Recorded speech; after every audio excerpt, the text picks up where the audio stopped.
What's up?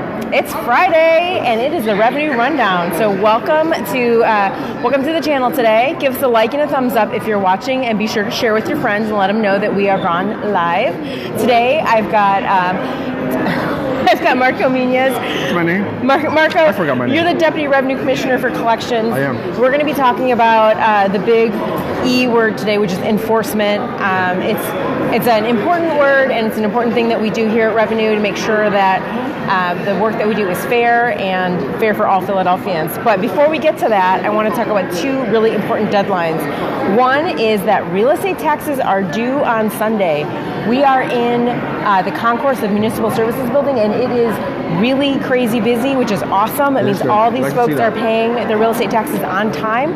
So your real estate taxes are due March 31st. We have extended hours on Saturday if you want to come on in and pay in person in Center City at the Municipal Services Building. And that is, those hours are from 10 to 2, and this is the only location that has extended hours. You can also pay online. If you go to phila.gov/pay, you'll be assured that your payment will be received on time. And also the other big thing I want to talk about is not only is real estate taxes coming due, but also your federal income tax, which is due April 15th. And the big reason we care about that is because the folks can take advantage of the Earned Income Tax Credit, or EITC. That means that you could have up to $6,400 waiting for you to come back from money that you've already earned. Check out youearneditphilly.com to get more information.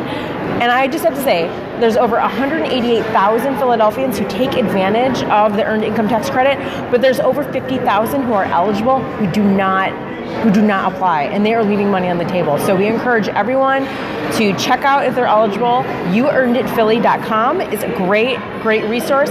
It also has locations to free tax prep sites.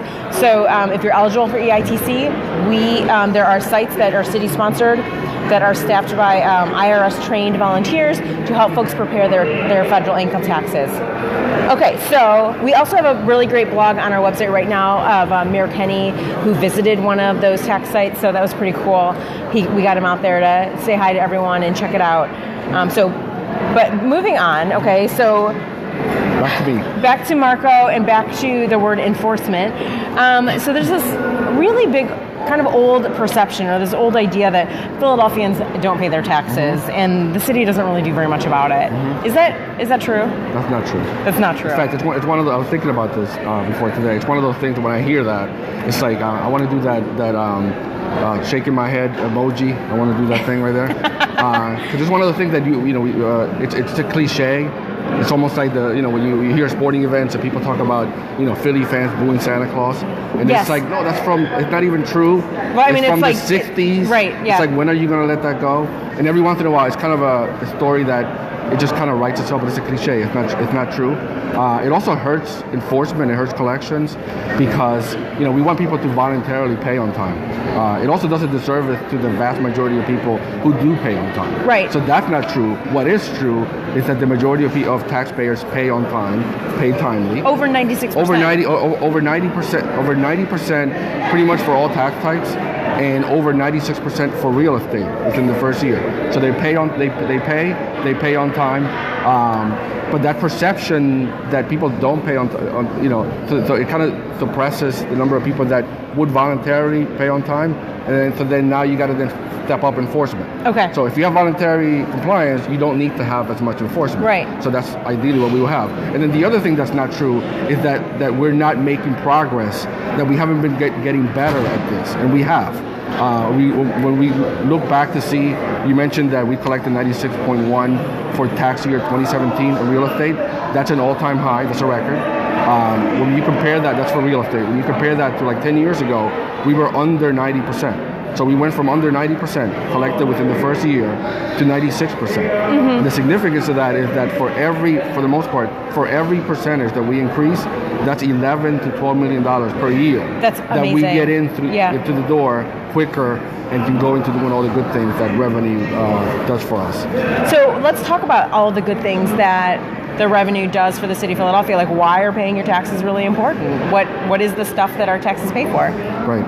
So obviously it pays for the city that we have, the city that we enjoy. It pays for our services. It pays for police, fire, libraries, schools, streets, all the things that we enjoy. Basically the infrastructure that makes the city, a great place to live, a great place to work, a place for us to attract more businesses to the city. It all kind of built on itself. But you need the revenue as the to power that engine, and so it's very important. So if and one example I was thinking about that also, and we all benefit from that. We pay taxes. I pay taxes, and just the other day there was something in the news where they were doing repairs to one of the rec centers near where I live. That's something that I have one daughter and another one on the way. That they're going to be able to enjoy. We're going to be able to enjoy going to this rec center. I think one of the pools that's connected to the rec center is going to be repaired and is going to be reopened. I benefit from that. I benefit from being able to, if I have an emergency, calling 911 or calling and then there's enough staff there for me to get services in a timely basis. But you need revenue in order to do that. Right. Right. We're all in this together. We're all in this together. And then the other, so that's a benefit that we all get. And in some instances, we all get that benefit, but also it has specific consequences for you. So that's the good part. You pay, we all get benefits. If you don't pay, unfortunately, we do have to take action, and some of those have consequences that are not good for you. That means that your account is going to go into collections. If you're a business, you might receive a notice saying that if you don't pay your taxes, your business can be closed. We have a project for that, for activity license revocation. If you have a property that you don't pay your real estate taxes, you could be subject to a sheriff sale. So there's those consequences. You could be taken to court. A judgment can be entered against you. If you're a business, you have a judgment that might limit your ability to borrow money, to sell your property. All those consequences that have a personal impact on you. If you comply, you can avoid all of those things. Right. And there's help. Help is out there if folks are struggling to pay. There's a lot of programs out there for homeowners who are maybe struggling to pay. There's the owner-occupied payment agreement, and then we have much more flexible terms for payment agreements for non-business and non-real estate related taxes, so business taxes and like let's say the school income tax. We have much more flexible payment agreements. Yeah, we made changes along those lines. You only have so many resources available for enforcement. So if an account if they pay in full, that's great. But if that another account goes into a payment agreement, that's fine too. That's an account that you don't have to take the sheriff's cell, that you don't have to use your staff to pursue. Right. So those accounts, to me, that's an account that's in compliance. That person is doing the right thing. They're in compliance. There's no action that can happen against them. They're protected from sheriff's sale if they're in compliance. Your business is protected from caliber revocation. All of those bad consequences that would happen if you're just, if you believe that rhetoric about city doesn't enforce. If you believe that, then eventually we're going to come. You're going to get that notice, and by then, it's not that it's too late. We have these programs. You're going to be able to get into one of these programs if you qualify. But unfortunately, by you waiting, additional interest, it's penalties, a lot more expensive. Fees. If you have to start a sheriff's sale, that means that there's certain things that we're not going to be able to just waive. That's a really good point. That if you think you're going to get into trouble, don't wait. Give us a call as soon as you think you're in trouble, because tax problems don't just go away; they get worse. Yeah, they just turn into bigger problems. Yeah, they just turn into bigger headaches. So there is a program, there is a payment plan that's out there. So make sure that you reach out to us. And so we already talked about why we care so much about enforcement, but we said that it's essential. It's essential for services, but also it's fair. Lots and lots of people are doing the right thing, and if we're not enforcing the law, it's not fair to those who pay on time. Oh, absolutely. And in full and on time. Yeah. It's not fair. It's also why we have payment agreements, and we have certain guidelines. We want to make it as uniform as possible, so that you're not, you shouldn't think that this section of, this business section here, you're immune from enforcement. You're not. Everyone has to pay. Everyone has to pay their share. Right. And when they come in, and if they qualify for a payment agreement, if we're in the same situation, you're going to qualify for a payment agreement, and we're going to get similar terms because we're going to treat you fair. Right. It's not a question of today is Tuesday, so you get this deal. Yeah, that's it's very clearly set forth what the terms are for the agreements. And do you want to talk about some of the strategies we're using, or some of the data-driven things, projects that we've done while we've got you here? Yeah, absolutely. So some of the things are just basic, fundamental things that we've just gotten better over time. One of them is it's increasing the number of notices that we send out. Mm-hmm. So we've done some things around behavioral sciences, and we've partnered with some colleges, and they've done some studies with us on messaging and things like that. And one of the things we did a few years ago is whether we would get more bang for our buck if we just send out more notices. At some point, you could expect to get a delinquent bill every 2 months. So we then look to see whether if we increase the frequency of that to every month, whether that would have an impact, and whether it was worth the extra expenditure. And we find that it is. So basically, more persistent messaging. We also think that if we've done a lot, and you've helped out a lot on this front, for our messaging to be sort of more plain language. Mm-hmm. So it's more notices, plain language, clear consequences. So we say, this is what you owe. We also have better data, so I can find you. So I'll find you, I'll bill you, I'll make it clear for you to understand, I'll spell out what the consequences are, and I'll give you information of all the programs that can help you settle your bill. Mm-hmm. If you do that, you're giving people a path towards compliance. Right. Exactly. And we're also doing, I think, some more work around making sure that folks who maybe don't speak English as a first language are also getting notices, like in Spanish, or we're sending the warning risk of foreclosure in Spanish. Absolutely, yep. We're doing a lot more of translation services, and soon, if you come to visit us in the concourse of MSB, the kiosks which you use to get a place in line, that will also be in both Spanish and Mandarin. Okay. So we're adding some more of those services. Do you want to talk about some of the upcoming programs, or are those secret? No, we can talk about a few different things. Sure. And one of the other things that I might have mentioned it before also, we have collection agencies. We have 8 collection agencies. We have 3 law firms. We also, and I don't want to leave this part out about enforcement, the law department and what our tax attorneys do on that front, that's a very significant part of our enforcement. And they take cases to court. They're the ones who run our sheriff's sale, along with some of our other co-counsels. And then the other program that I mentioned was the Commercial Activity License Revocation Program. That's an ongoing thing that we do, so that if you're a business in the city and you have a business location and you're delinquent, we can send you a notice saying that if you don't pay, we can revoke your license. Right. Without the license, you can't operate. Right. Someone will go to your business and put a cease-up notice saying that you can't operate. The good thing is that the vast majority of people, once they get that notice, do come in and they get into compliance. They get into a plan. And then they're considered compliant, and we do not close their business. That's right. The vast majority. The vast majority of it. And then the other thing I wanted to mention is we have a project going on right now where we are contacting people that are former city employees that are pensioners, so they're receiving a pension payment, but and they're delinquent. And this ties into what I was saying before. Everyone is required to pay their fair share.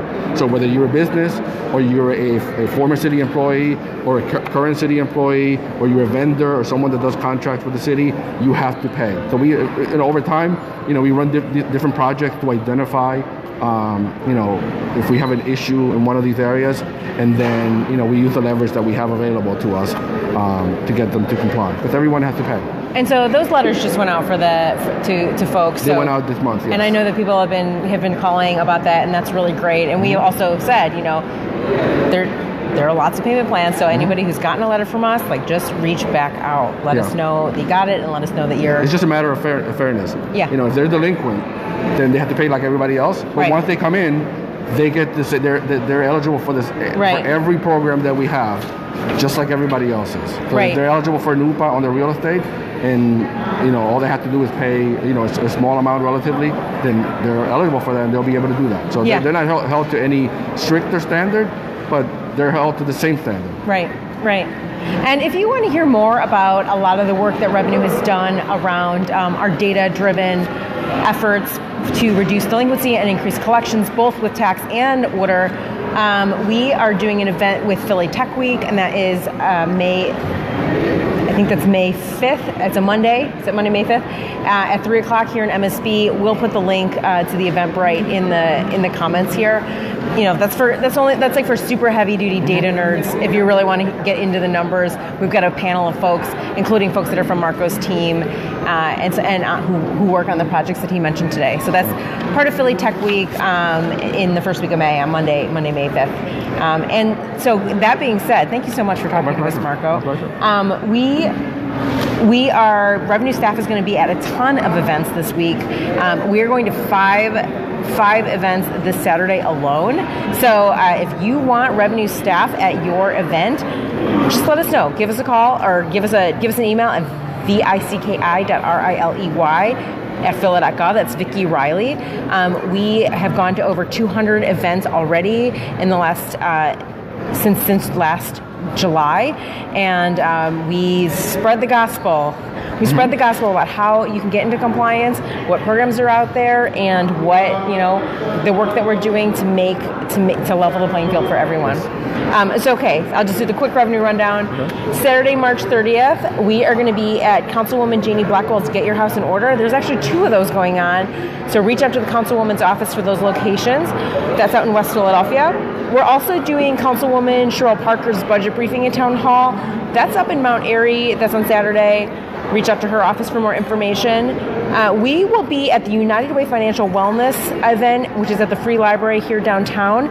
Also, our administrator for tax for assistance programs will also be there. Sandy Ramos will be speaking, and also there'll be free tax prep at that site.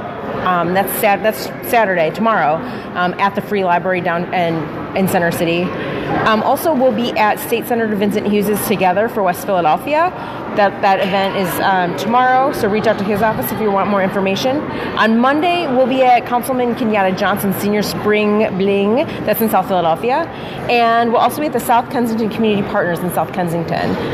On Tuesday, we will be at the Penn Knox Community Meeting. That's in Germantown. And we'll also be at the Pass Young Square Community Meeting. That's in, obviously, South Philadelphia. And Wednesday, April 3rd, we've got State Senator Sharif Street's Community Meeting. That's up in North Philly. And Thursday, April 4th, Councilwoman Cheryl Parker's budget briefing at Town Hall meeting in West Oak Lane is on Thursday. So again, reach out to the Councilwoman's office if you want more information about that stuff.